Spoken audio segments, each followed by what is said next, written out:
Assalamualaikum warahmatullahi wabarakatuh. Kami dari kelompok 9 akan menjelaskan tentang biaya standar dan analisis penyimpangan.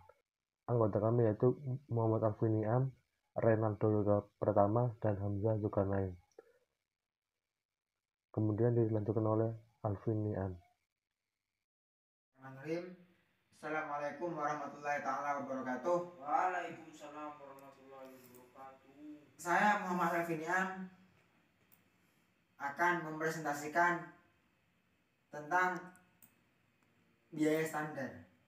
Yang pertama kali, definisi biaya standar adalah biaya standar adalah biaya yang ditentukan di muka, yang merupakan jumlah biaya yang seharusnya dikeluarkan untuk membuat satu satuan produk atau untuk membiayai kegiatan tertentu.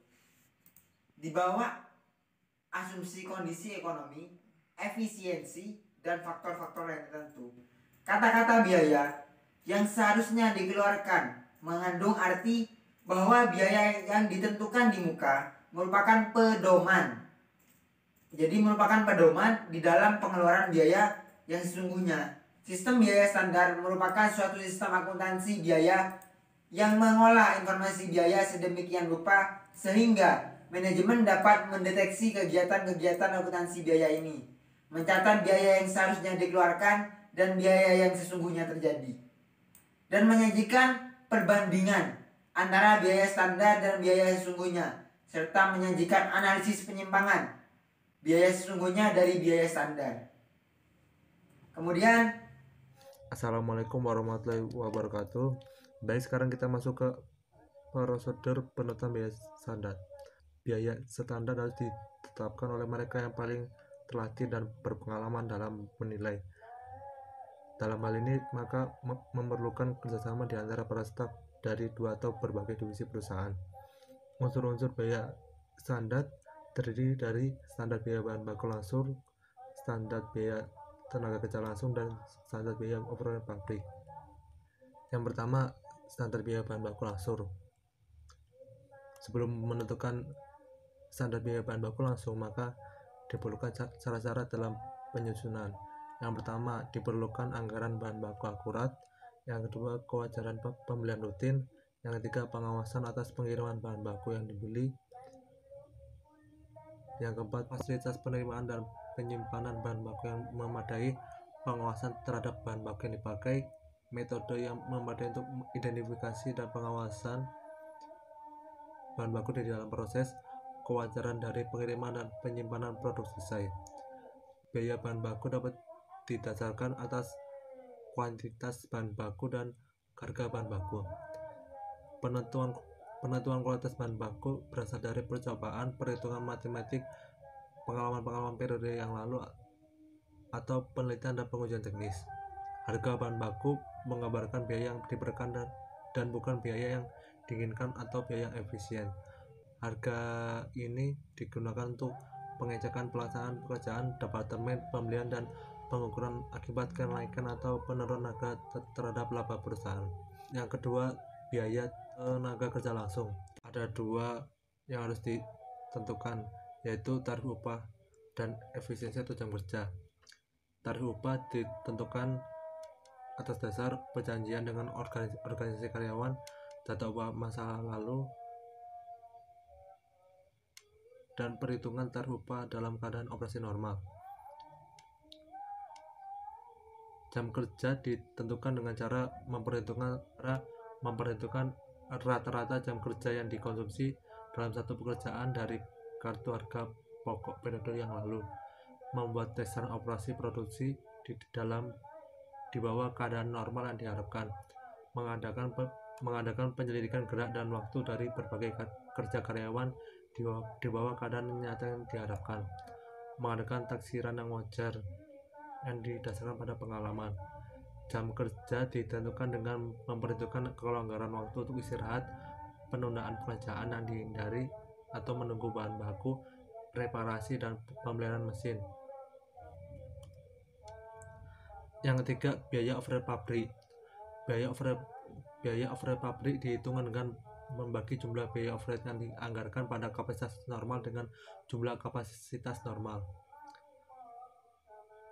manfaat utama biaya overhead pabrik yaitu sebagai penentuan harga pokok dan perencanaan. Agar biaya overhead pabrik dapat dimanfaatkan untuk pengendalian harga, maka perlu dipisahkan ke dalam biaya overhead tetap dan biaya overhead variabel. Biaya overhead pabrik tertunggal yaitu jumlah seluruh taksiran biaya overhead pabrik yang terjadi pada setiap proses produksi atau tiap departemen. Jika departemen produksi terdiri dari banyak bagian, maka tiap-tiap bagian harus ditetapkan biaya overhead pabrik dengan menjumlahkan seluruh biaya overhead pabrik yang terjadi pada setiap bagian, di mana produksi diolah dengan kapasitas yang telah ditetapkan pada setiap bagian tersebut. Selanjutnya berbicara tentang analisis penyimpangan biaya sesungguhnya dari biaya standar. Penyimpangan biaya sesungguhnya dari biaya standar disebut dengan selisih varians. Selisih biaya sesungguhnya dengan biaya standar dianalisis, dan dari analisis tersebut diselidiki penyebab terjadinya untuk kemudian dicari jalan untuk mengatasi terjadinya selisih yang merugikan. Seperti itu. Analisis selisih biaya bahan baku dan biaya tenaga kerja langsung berbeda dengan analisis biaya overhead pabrik. Dalam analisis selisih biaya bahan baku dan biaya tenaga kerja langsung hanya dikenal dengan dua macam kapasitas. Kapasitas sesungguhnya dan kapasitas standar. Sedangkan dalam analisis selisih biaya overhead pabrik dikenal dengan tiga macam. Yang pertama, kapasitas sesungguhnya, kapasitas standar, dan kapasitas normal. Kapasitas normal ialah kapasitas yang terakhir ini digunakan untuk menghitung tarif biaya overhead pabrik, seperti itu. Oleh karena itu, pembahasan pada analisis selisih ini dibedakan menjadi dua analisis selisih biaya produksi langsung, biaya bahan baku dan biaya tenaga kerja langsung, dan biaya overhead pabrik, seperti itu. Model analisis penyimpangan. Model analisis penyimpangan biaya bahan baku langsung. Ada 3 model. Yang pertama, model 1 selisih yang dirumuskan dengan harga standar dikali kuantitas standar dikurangi harga sesungguhnya dikali kuantitas sesungguhnya. Untuk yang kedua, model 2 selisih. Di sini ada selisih harga yang dirumuskan dengan harga standar dikurangi harga sesungguhnya dikali kuantitas sesungguhnya. Selisih kuantitas yang dirumuskan dengan kuantitas standar dikurangi kuantitas sesungguhnya dikali harga standar. Ketiga, model 3 selisih. Untuk selisih harga dirumuskan dengan harga standar dikurangi harga sesungguhnya dikali kuantitas standar. Untuk selisih kuantitas dirumuskan dengan kuantitas standar dikurangi kuantitas sesungguhnya dikali harga standar. Kemudian ada selisih gabungan yang dirumuskan dengan harga standar dikurangi harga sesungguhnya dikali kuantitas standar dikurangi kuantitas sesungguhnya. Kemudian model analisis penyimpangan biaya tenaga kerja langsung. Ada 3 model juga. Yang pertama, model 1 selisih yang dirumuskan dengan jam kerja standar dikali tarif upah standar dikurangi jam kerja sesungguhnya dikali tarif upah sesungguhnya. Model 2 selisih, yaitu yang dirumuskan dengan tarif upah standar dikurangi tarif yang dirumuskan dengan tarif tarif upah standar dikurangi tarif upah sesungguhnya dikali jam kerja standar dikurangi jam kerja sesungguhnya. Kemudian model analisis penyimpangan biaya overhead pabrik. Yang pertama, model satu selisih. Dalam model ini,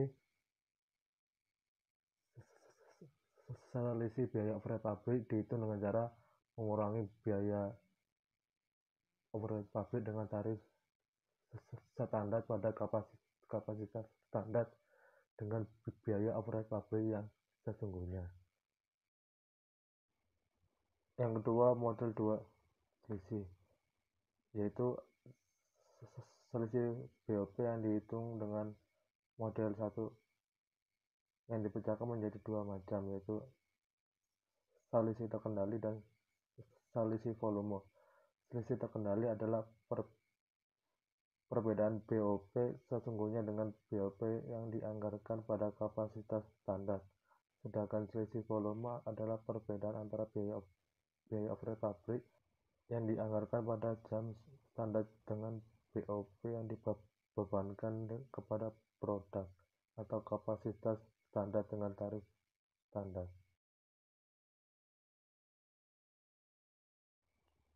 Yang ketiga, model tiga selisih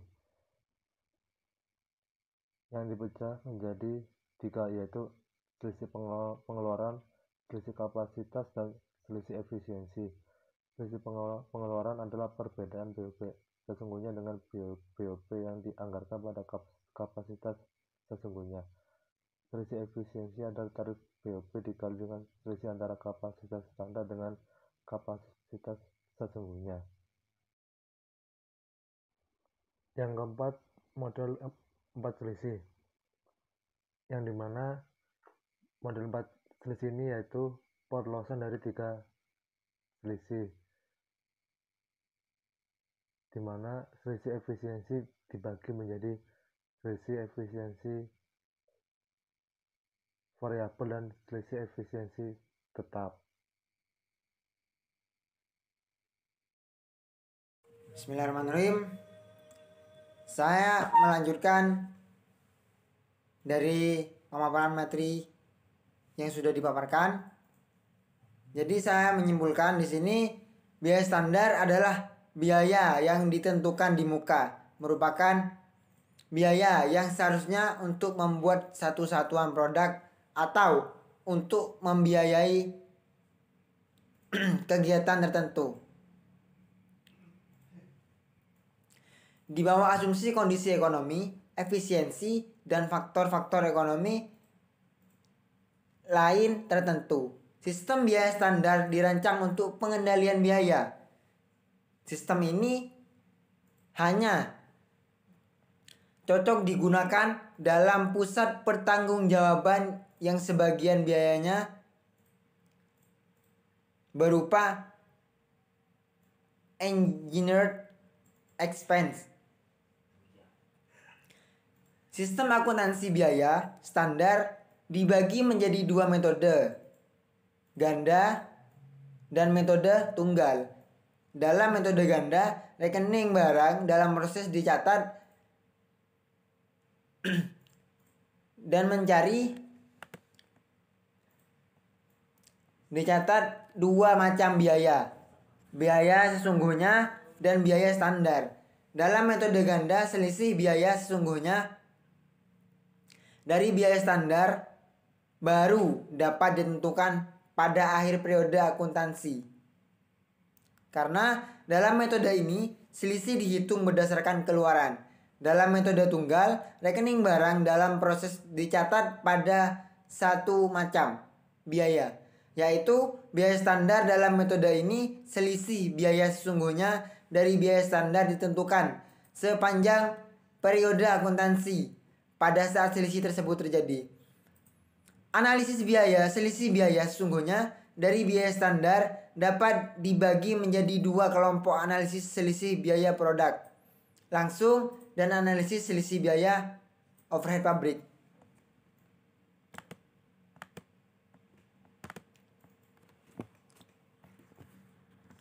Selanjutnya, selisih biaya produksi langsung dapat dilakukan dengan model 1 selisih, model 2 selisih, dan model 3 selisih. Analisis biaya overhead pabrik dapat dilakukan dengan model 1 selisih, model 2 selisih, model 3 selisih, dan model 4 selisih. Mungkin seperti itu. Oke, sekian dari kelompok kami. Kami ucapkan terima kasih.